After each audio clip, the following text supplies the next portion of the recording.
క్షేత్రం ఉంది. అక్కడ సుబ్రహ్మణ్యుడు, ప్రత్యక్ష సుబ్రహ్మణ్యుడు. ఇంతలా పాము కోనేటిలో స్నానం చేసి శివలింగాన్ని చుట్టుకుని ఉంటుంది. అది పిల్లలు పుట్టని వాళ్ళు వెళ్ళి నమస్కారం చేస్తే పిల్లలు పుట్టారు. డాక్టర్లు పిల్లలు పుట్టారని సర్టిఫై చేసిన వాళ్ళకి పుట్టారు. ముఖ్యమంత్రులు కూడా వెళ్ళారు పీఠాధిపతిలో. ఆ పాము కారణాంతరాల చేత శివలింగానికే తల కొట్టుకుని శరీరం వదిలితే ఇప్పుడు అలాగే ప్రతిష్ఠ చేశారు. అక్కడ నేను ఆశ్చర్యపోయింది ఏంటంటే, నాకు ఆ దేవస్థానం ధర్మకర్త ఆయన వచ్చేసారి మాట చెప్పారు. బిడ్డలు పుట్టరు అని డాక్టర్లు చెప్పేసినటువంటి వాళ్ళు సుబ్రహ్మణ్య షష్ఠి నాడు ఈ దేవాలయం వెనకాల పడుకుంటారు, వచ్చి బోర్లా పడుకుంటారు ఆడవాళ్ళు. వాళ్ళకి కునుకు పడుతుంది, కునుకు పట్టాక లేపేస్తాం. ఆ మరుసటి సంవత్సరం వాళ్ళు పసిపిల్లల్ని పట్టుకుని వస్తారండి అని చెప్పారు. నాకు అపనమ్మకం కాదు, చూడాలనిపించి కాకినాడ నుంచి చాలా మందిని కలిసి సుబ్రహ్మణ్య భుజంగ స్తోత్రం చేశారు శంకర భగవత్పాదులు. సుబ్రహ్మణ్య షష్ఠి నాడు ఆ దేవాలయంలో చదువుదామని అందరం కలిసి వెళ్ళాం. ఆ రోజు వాళ్ళు నా ప్రసంగం కూడా అక్కడ ఏర్పాటు చేశారు. మీరు నమ్మరు, నేను తెల్లబోయానండి. ఎంతంత సంపన్న కుటుంబాల వాళ్ళు బిడ్డలు పుట్టరు అని బెంగ పెట్టుకున్న తల్లులు సంటి పిల్లలతో ఎంతో సంతోషంగా వచ్చి ఆయనకి నమస్కారం చేసుకుని, అబద్ధం కాదు, నేను ఎంతో మందిని అక్కడ అడిగాను, ఏమమ్మా మీకు ఈయన వలనే కలిగిందా సంతానం అని. ఖచ్చితంగా మేము ఆయన వలనే అనుగ్రహాన్ని పొందామని, ఆ అదృష్టాన్ని పొందారు. మహానుభావుడు సుబ్రహ్మణ్యుడు అంటే ఆయనకి నమస్కారం చేస్తే ఎంత స్థితినైనా ఇస్తాడు. నేను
ఈ మూలటి సంబంధించిన విగ్రహాలు ఉన్నాయి. ఇది కూడా జనం పెట్టుకుంటున్నారు. కలపడి నిర్మాణం జరిగేటప్పుడు మనకి కరెంటు రోడ్డు వచ్చింది. అప్పుడు ఆయన చేతిలో పెట్టారు దేవుడు. అలా పట్టుకున్నా కూడా ఏం చేయలేదు.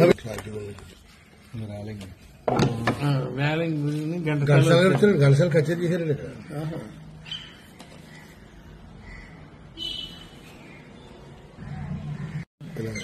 ఫస్ట్ ఈ చెరువు